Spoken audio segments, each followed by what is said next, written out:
أعوذ بالله من الشيطان الرجيم. بسم الله الرحمن الرحيم.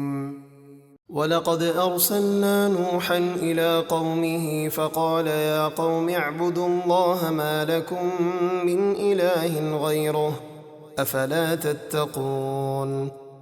اور بے شک ہم نے نوح کو ان کی قوم کی طرف بھیجا تو انہوں نے کہا اے میری قوم، اللہ کی عبادت کرو، اس کے سوا تمہارا کوئی معبود نہیں، تو کیا تمہیں اس کے عذاب کا ڈر نہیں؟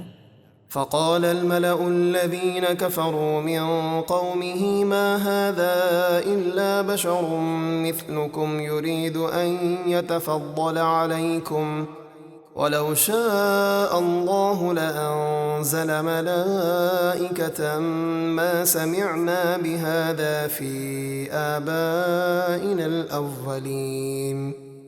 تو ان کی قوم کے کافر سرداروں نے کہا یہ تو صرف تم جیسے آدمی ہیں جو چاہتے ہیں کہ تم پر برتری حاصل کریں، اور اللہ کوئی رسول بھیجنا چاہتا تو فرشتوں کو نازل کرتا۔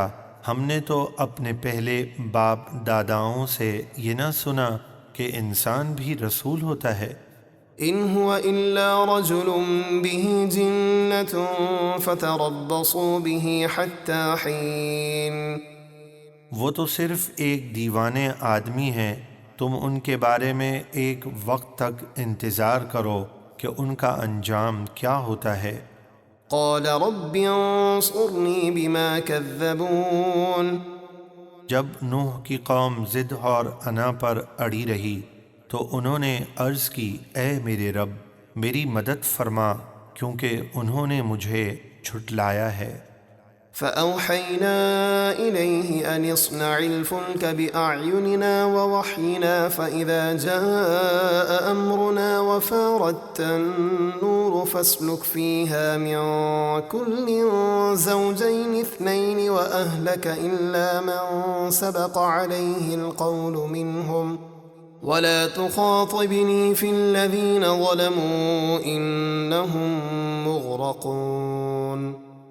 تو ہم نے ان کی طرف وحی بھیجی کہ اے نوح ہماری نگاہ کے سامنے یعنی ہماری حفاظت میں اور ہمارے حکم سے کشتی بناؤ، پھر جب ہمارا حکم آئے اور تنور سے پانی ابلے یعنی عذاب کے آثار نمودار ہوں تو اس کشتی میں حیوانات کے ہر جوڑے میں سے 2 نر اور مادہ بٹھا لو اور اپنے گھر والوں کو بھی بٹھا لو، مگر ان میں سے جن کے لیے ڈوبنے کا حکم ازل میں ہو چکا ہے ان ظالموں کو نہ بٹھاؤ، اور ان ظالموں کے معاملے میں مجھ سے بات نہ کرنا، وہ سب ضرور ڈبوئے جائیں گے۔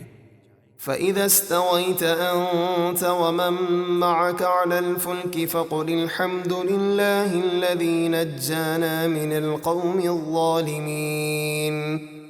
پھر جب آپ اور آپ کے ساتھی اطمینان سے کشتی پر بیٹھ جائیں تو آپ کہیں سب تعریفیں اللہ کے لیے ہیں جس نے ہمیں ان ظالموں سے نجات دی۔ وقل رب أنزلني منزلا مباركا وأنت خير المنزلين۔ اور عرض کریں کہ اے میرے رب مجھے کشتی سے برکت والی جگہ اتار، اور تو سب سے بہتر اتارنے والا ہے۔ إن في ذلك لآيات وإن كنا لمبتلين۔ بے شک اس نوح کے واقعے میں ضرور ہماری قدرت کی نشانیاں ہیں، اور بے شک ہم اپنے بندوں کو ضرور آزمانے والے ہیں۔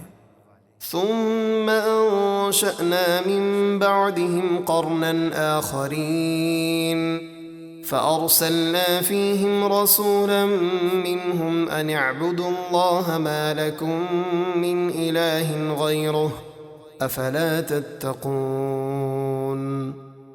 پھر ان کے بعد یعنی قوم نوح کے عذاب اور ہلاک کے بعد ہم نے ایک اور قوم یعنی قوم ہود پیدا کی، تو ان میں ایک رسول ہود کو انہی میں سے بھیجا جنہوں نے فرمایا اللہ کی عبادت کرو، اس کے سوا تمہارا کوئی معبود نہیں، تو کیا تم اس کے عذاب سے نہیں ڈرتے؟